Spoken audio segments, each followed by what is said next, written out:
Welcome to प्रहार classes guys. मेरा नाम है चंदन त्रिपाठी और आज हम लोग डिस्कस करने वाले हैं पीईटी 2022 के लिए जो टेस्ट नंबर 4 है उसको। तो चलिए डिस्कशन शुरू करते हैं। भारतीय नौसेना ने मई 2022 में किस जहाज़ को सेवा मुक्त किया? तो किस जहाज़ को सेवा मुक्त किया?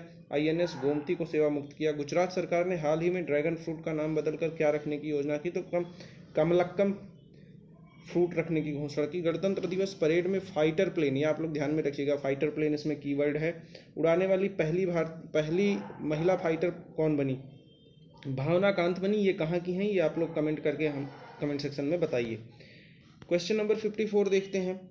केंद्र सरकार ने नेताजी सुभाष चंद्र बोस की जयंती को किस दिवस के रूप में मनाए जाने की घोषणा की? तो पराक्रम दिवस के रूप में मनाए जाने की घोषणा की। ये आप लोग ध्यान में रखिएगा।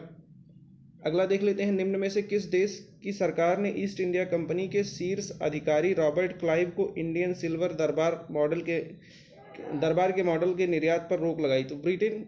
रॉबर्ट क्लाइव जो है वो ब्रिटेन का ही था, पहला गवर्नर था अपने यहाँ का।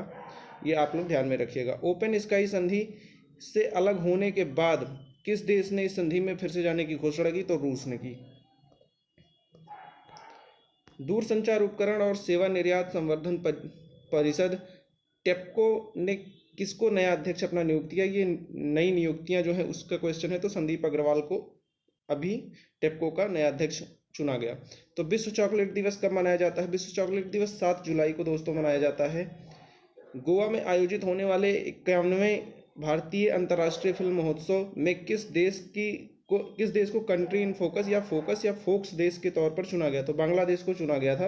ये आप लोग ध्यान में रखिएगा। दुर्लभ धातु वैनेडियम किस भारतीय राज्य में पाया गया? तो अरुणाचल प्रदेश में पाया गया। ये आप लोग ध्यान में रखिएगा। अरुणाचल प्रदेश में पाया गया। ये आप लोग ध्यान में रखिएगा। क्वेश्चन नंबर 61 देख लेते हैं। नेपाल भारत के किस राज्य का पड़ोसी देश है? तो नेपाल देखो उत्तर प्रदेश का भी है और बिहार का भी है। तो अगर आप लोगों में आता है तो आप लोग इसको लगाइएगा। साथ ही साथ नेपाल जो है वो वेस्ट बंगाल का भी पड़ोसी देश है और साथ साथ उत्तराखंड का। तो चार प्रदेशों का बॉर्डर लगता है नेपाल देश से। ये आप लोग ध्यान में रखिएगा। कनाडा की राजधानी ओटावा की एक संधि हुई है, वो आप लोग कमेंट सेक्शन में बताइए। साधारण विधेयक से संबंधित गतिरोध को दूर करने के लिए संसद के दोनों सदनों की संयुक्त बैठक कौन बुलाता है? संयुक्त बैठक राष्ट्रपति बुलाता है। और संयुक्त बैठक का जो प्रावधान है वो आर्टिकल यानी अनुच्छेद 108 में है। अनुच्छेद 108 में। ये भी आप लोग ध्यान में रखिएगा। विधान परिषद की गणपूर्ति कोरम जिसको बोलते हैं, कुल सदस्यों की कितनी संख्या होनी चाहिए? तो 1/10। यानी अगर 550 सदस्य हैं लोकसभा में, तो 550 सदस्य हैं लोकसभा में, तो इसकी कोरम होगी 1/10। 1/10 से इसमें भाग देंगे, ये कट जाएगा, यानी 55 मेंबर जो हैं वो इसकी कोरम बनाएंगे लोकसभा की। अगला देखते हैं। निम्नलिखित में से कौन सा भारत की जलवायु कार्य योजना क्लाइमेट एक्शन प्लान के 8 मिशन में सम्मिलित नहीं है? तो आणविक ऊर्जा सम्मिलित नहीं है। इसके साथ साथ ये तीनों सम्मिलित हैं। इसमें एक हिमालयन सिस्टम इकोलॉजी को भी इम्पोर्टेंट आप मान सकते हैं। हिमालयन जो इकोलॉजी को संरक्षित करने के लिए है उसमें भी जलवायु कार्य योजना का ये पार्ट है। ये काफ़ी बार पूछा जाता है, तो आप लोग ध्यान में रखिएगा। निम्नलिखित दशाओं में कौन वैश्विक ताप के असर को इंगित करता है? तो इसमें से कौन ऐसा है जो वैश्विक ताप को ऐसा लग रहा है कि ये इन्होंने बढ़ाया है। बढ़ने का जो प्रभाव है, वैश्विक ताप बढ़ने का जो प्रभाव है वो कहाँ पे दिखता है? तो हिमानी का पिघलना, यानी जो बर्फ़ का पिघलना है वो, सागर तल में भी उत्थान आ रहा है। उसी तरीके से मौसमी दशाओं में परिवर्तन, जैसे इस बार भारत का मानसून स्लो हो गया, तो ये ग्लोबल वार्मिंग या जो वैश्विक ताप है उसका प्रभाव है। ग्लोबीय तापमान का वृद्धि, इस बार गर्मी बहुत ज़्यादा हुई है, तो सारे के सारे इसमें सही होंगे। ये सभी जो हैं ये सभी वैश्विक ताप का इंडिकेटर है। WTO का मुख्यालय कहाँ है? जेनेवा स्विट्जरलैंड में। ये मैं सेपरेट वीडियो में करा दिया हूँ, आप लोग इसको देख सकते हो कहाँ किसका मुख्यालय है। कपिलवस्तु कहाँ है? नेपाल में। कपिलवस्तु किसका जन्म स्थान था? गौतम बुद्ध का जन्म स्थान था। ये भी आप लोग ध्यान में रखिएगा। गौतम बुद्ध किस वंश से बिलोंग करते थे? ये आप लोग बताइएगा कमेंट सेक्शन में। अगर नहीं आता तो हमारी वीडियो देखिए, उसमें बताया गया। सूफी संत ख्वाजा मोइनुद्दीन चिश्ती का उर्स कहाँ बनाएगा? उर्स मतलब मजार कहाँ बनाएगा? तो अजमेर में। ये आप लोग ध्यान में रखिएगा। केंद्रीय पक्षी विज्ञान अनुसंधान संस्थान कहाँ है? इज्जतनगर कहाँ है? इज्जतनगर बरेली में है। ये आप लोग ध्यान में रखिएगा। अगला जो क्वेश्चन है वो है पैसेज का। तो सबसे पहले आप पैसेज पढ़ लीजिए, क्योंकि पैसेज सॉल्व करने का तरीका यही सही है कि सबसे पहले पैसेज पढ़ लिया जाए, और इसमें मैंने निशान लगाया हुआ है। तो अब क्वेश्चन को देख लेते हैं कि महान महान आत्मा का स्वामी कौन है। महान आत्मा का स्वामी मोहनदास करमचंद गांधी हैं।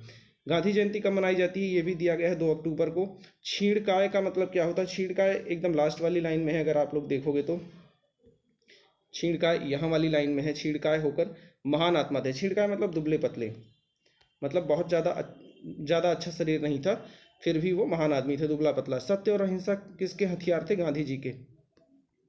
गांधी जी के द्वारा किए गए कार्य इनमें से कार्य किसमें लिखे जाएंगे? तो स्वर्ण अक्षरों में लिखे जाएंगे।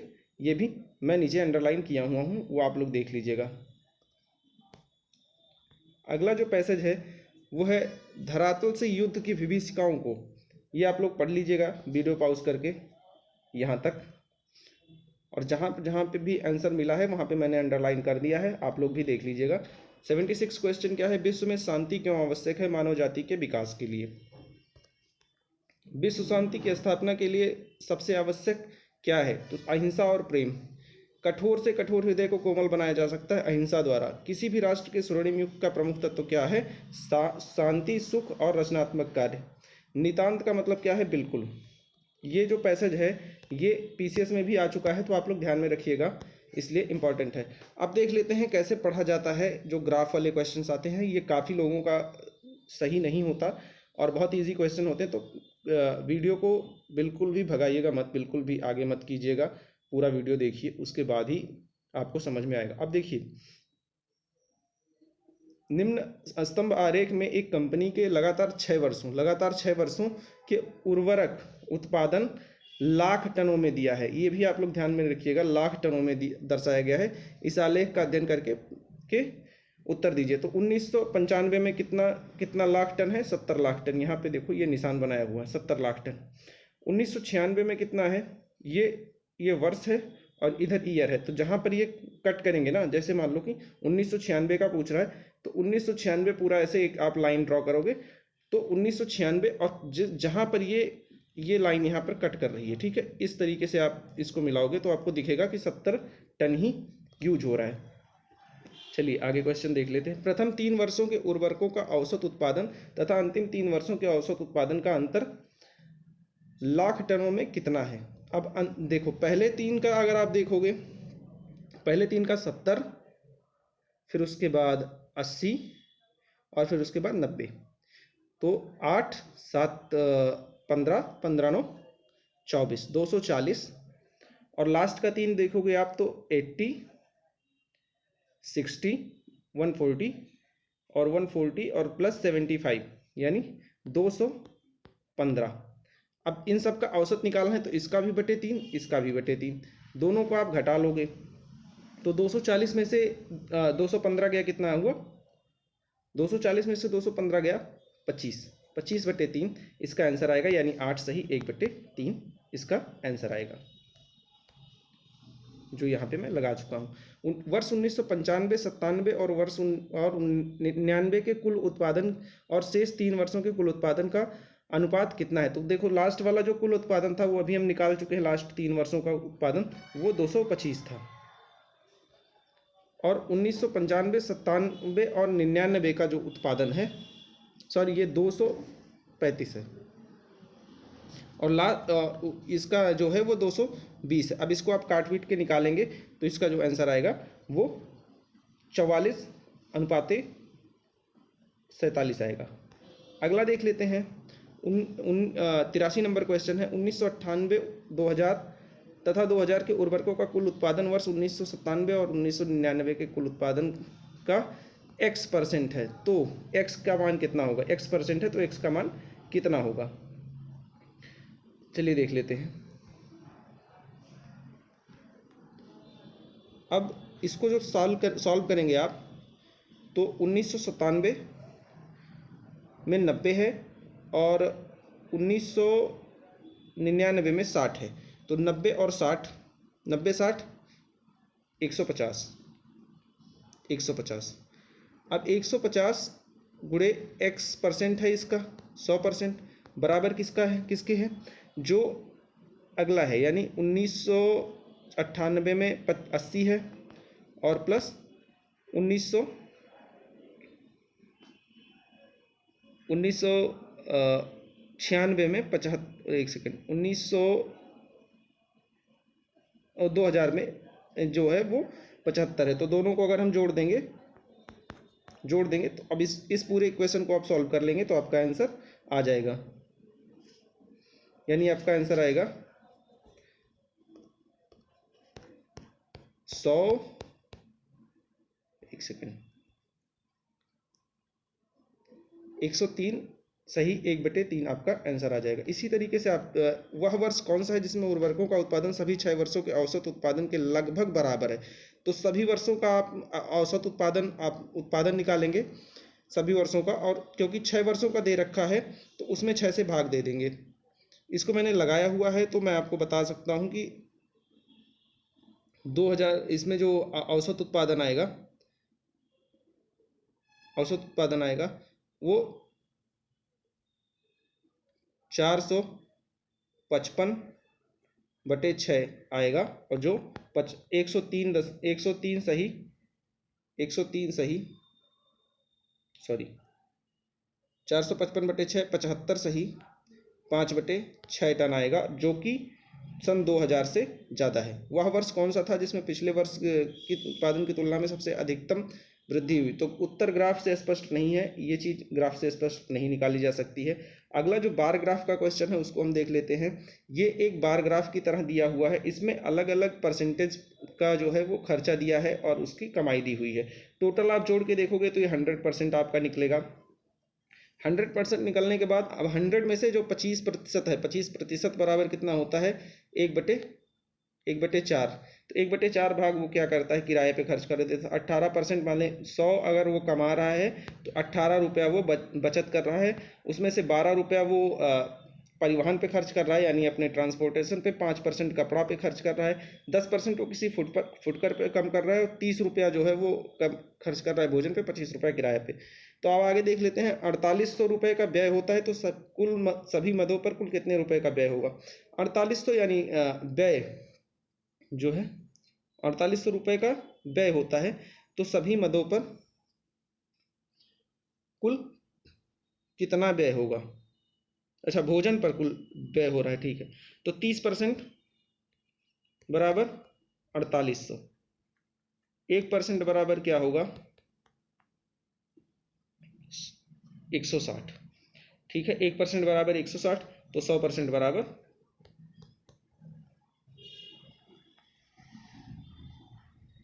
16,000, ठीक है। इसमें आंसर बी आपका सही हो जाएगा। परिवहन और कपड़े का कुल व्यय कितना है, सेम इसी तरीके से आपको निकालना है। परिवहन और कपड़े का, परिवहन का 12% और कपड़े का, परिवहन का 12% और कपड़े का 5%, यानी 17%। 1% बराबर हमने निकाला था 1600, सॉरी 1% बराबर 160 निकाला था। अब 160 में 17 से आप गुणा कर दोगे तो आपका आंसर आ जाएगा। आप करके देखना, 2720 इसका उत्तर आएगा। इसी तरीके से फुटकर व्यय, भोजन पर व्यय कितना होगा, तो फुटकर व्यय यानी फुटकर जो व्यय है वो 10% है, पर व्यय पर भोजन पर व्यय का कितना प्रतिशत होगा। तो ये आप लोग 100 मतलब 33 सही 1/3% इसका होगा। इसको निकालने का 2 मेथड है। एक तो आप पहले पैसा निकाल लें, दूसरा आप डायरेक्ट इसी से निकाल सकते हैं। कैसे, मैं आपको दिखाता हूँ।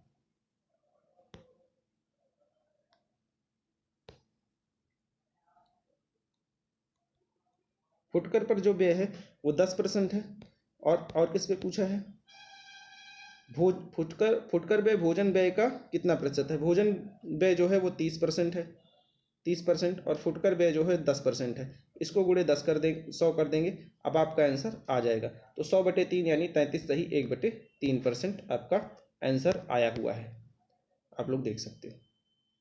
इसी तरीके से आप लोग किराया पर खर्च ज्ञात कर सकते हैं। 1% बराबर मैंने आपको बता दिया है 160 है। जितना भी किराए का ग्राफ लिखा हो उसमें इससे गुणा कर दोगे आप लोग आ जाएगा, तो इसका 4000 रुपये आ जाएगा। इसी तरीके से कुल बचत ज्ञात करना है, 1% बराबर 160, तो जितना भी परसेंट हुआ हो उसमें इससे गुणा कर दोगे, आपका आंसर आ जाएगा।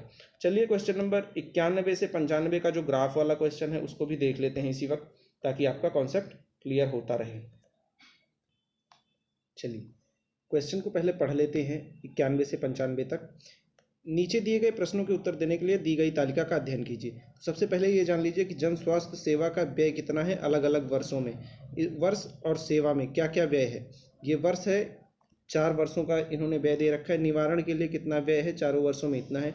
औषधि के लिए इस तरीके से व्यय है, शुल्क के लिए इस तरीके से, अस्पताल में इस, और बाह्य रोगी में इस। तो अगर मान लीजिए बाह्य रोगी का पूछे कि बाह्य रोगी की देखभाल के लिए 2019 में, बाह्य रोगी की देखभाल के लिए 2019 में कितना व्यय हुआ, तो बाह्य रोगी से ऐसे आप लाइन खींचते जाओगे और 2019 से ऐसे आप लाइन खींचते जाओगे। ये जहाँ पर कट किया यही आपका बाह्य रोगी की देखभाल के लिए 2019 में किया गया व्यय है। चलिए, किस प्रकार की सेवा के मामले में दिए गए वर्षों में व्यय में एकांतर कमी और वृद्धि हुई है। एकांतर कमी और वृद्धि हुई है। एकांतर कमी मतलब एक बार कमी एक बार वृद्धि। अब यहाँ पे 0.78 है, 0.78 से 0.72 हो गई है, फिर यहाँ पे बढ़ी है और फिर कम हो गई है। तो एकांतर जो है वो वृद्धि या कमी यहीं पर हुई है बाह्य रोगी देखभाल के लिए। अगला क्वेश्चन देख लेते हैं। दिए गए पिछले की तुलना में व्यय प्रतिशत में कमी को ध्यान में रखते हुए किस सेवा में तथा किस वर्ष सबसे अधिक कमी हुई है। तो देखोगे आप किस वर्ष सबसे ज़्यादा कमी हुई है। 2% की यहाँ पे कमी हुई है बाह्य रोगी देखभाल की, और 2021 में यहाँ पे 2% की कमी हुई है बाह्य रोगी के लिए। तो यहाँ पे चलते हैं, देख लेते हैं।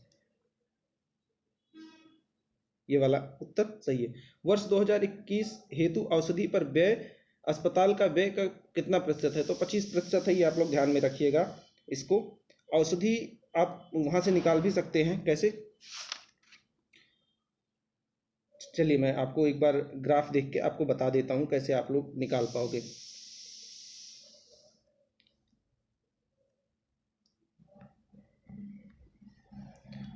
औषधि पर व्यय जो है 15.39 है 2021 में। 2021 में 15.39 है,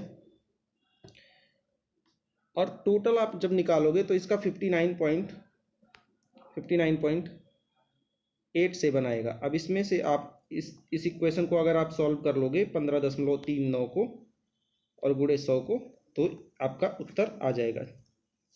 चलिए आगे बढ़ते हैं। 25% आपका आ गया। बाकी के दो क्वेश्चन आप लोग कर लीजिएगा। सर्वाधिक वृद्धि कैसे हुई, उसी तरीके से आपको देखना है लाइन खींच के कि कहाँ पे सर्वाधिक वृद्धि हुई है, तो आपको 2019 का वर्ष मिल जाएगा। अस्पताल में किस वर्ष के व्यय में कमी आई है, 2019 में। नीचे दिए गए तालिका में 2016 से 2021 के बीच विभिन्न फैक्ट्री में टीबी सेट का उत्पादन दिखाया गया है। इस तालिका का अध्ययन कीजिए और उसके नीचे दिए गए प्रश्नों 96 से 100 तक का उत्तर दीजिए। तो अब ये जो देखेंगे आप इस पूरे ग्राफ को, तो ये साल दिया है, इसमें फैक्ट्री में विभिन्न प्रकार की टीबी के उत्पादन दिया है। फैक्ट्री ए, फैक्ट्री बी, फैक्ट्री सी, फैक्ट्री डी, फैक्ट्री। इसी तरीके से आपको देखना है 2017 में फैक्ट्री बी में कितना उत्पादन हुआ था, तो 18 उत्पादन हुआ था। जहाँ पे कट करेगा वही आपका उत्पादन होगा। 2021, अब क्वेश्चन नंबर 96 देख लेते हैं। 2021 में पिछले वर्ष की तुलना में डी प्रकार की फैक्ट्री में टीबी सेट के उत्पादन में कितने प्रतिशत की कमी आई। पिछले वर्ष में डी फैक्ट्री में, दोस्तों माफ़ी चाहता हूँ, मैं हॉस्टल में रहता हूँ और ये अन्य लोग थोड़ा सा परेशान करने की कोशिश कर रहे हैं, तो आप लोग इसको माइंड मत कीजिएगा। चलिए, डी कंपनी में अब आपको देखना है डी कंपनी, यानी ये पूरा डी कंपनी, ये 2021 ये यानी 4 जो है वो 2021 में पिछले वर्ष की तुलना में, यानी पिछले वर्ष इसमें डी में 5 था, तो 1 की कमी आई हुई है 5 के ऊपर, 1 की कमी आई हुई है 5 के ऊपर। अब ये गुणे इसमें 100 करेंगे तो आपको 20% इसका उत्तर मिल जाएगा। तो चलिए 2020 के लिए भी इसी तरीके से देख लेंगे। उसमें अनुपात पूछा है तो 1:2 आप लगा दीजिएगा। 2020 में इस तरीके से आप लाइन खींचेगा ए, और 2020 का जहाँ कट करेगा वो, और 2016 तथा 2018 में इसी प्रकार के टीबी सेट के उत्पादन में क्या हुआ था, 2016 और 2018 दोनों को जोड़ लीजिएगा, दोनों का अनुपात निकालेंगे तो 1.2 आ जाएगा आपका। 2016 में उत्पादित प्रकार की टीबी सेट की संख्या 2017 में उत्पादित सी प्रकार की टीबी की संख्या से कितना प्रतिशत अधिक है। कितना प्रतिशत अधिक है। तो अगर हम लोग देखेंगे तो इसको मैंने लगाया हुआ है, तो मैं आपको बता देता हूँ। 20 जो है ये 2016 में उत्पादित ए प्रकार के टीबी की संख्या है, और 2017 में उत्पादित सी टीबी की संख्या का कितना प्रतिशत है। तो 2017 में जो उत्पादित हुआ है वो 25 + 15 हुआ है। इसको आप 100 से गुणा कर लेंगे, सॉरी यहाँ ठीक है 15, इसको आप 100 से गुणा कर लेंगे तो ये आपका 62 पॉइंट समथिंग आ जाएगा। तो इनमें से कोई नहीं इसका सही ऑप्शन है। किस साल टीबी सेट का उत्पादन सबसे अधिक रहा है? तो 2021 में आप लोग पूरा जोड़ लीजिएगा और उसी का सबसे अधिक आएगा। किस फैक्ट्री में उत्पादन सबसे कम हुआ? तो डी में। सबकी फैक्ट्री का ऐसे आप जोड़ लीजिएगा सीधी लाइन खींच के, उसमें जितने भी नंबर आते हैं उसको जोड़ लीजिएगा, तो ऑप्शन डी इसका सही होगा। तो दोस्तों आज की वीडियो में बस इतना ही है। थोड़ी वीडियो लंबी हो गई है क्योंकि डिस्क्राइब करने में थोड़ा सा टाइम लगा है। तो होप आपको वीडियो बहुत अच्छी लगी हो, मेरी मेहनत अच्छी लगी हो। आप लोगों में से काफ़ी लोगों का बहुत सारा प्यार मिल भी रहा है, तो ये वीडियो अपने दोस्तों के साथ शेयर कीजिए, चैनल को सब्सक्राइब कीजिए, वीडियो को लाइक कीजिए। Thank you very much.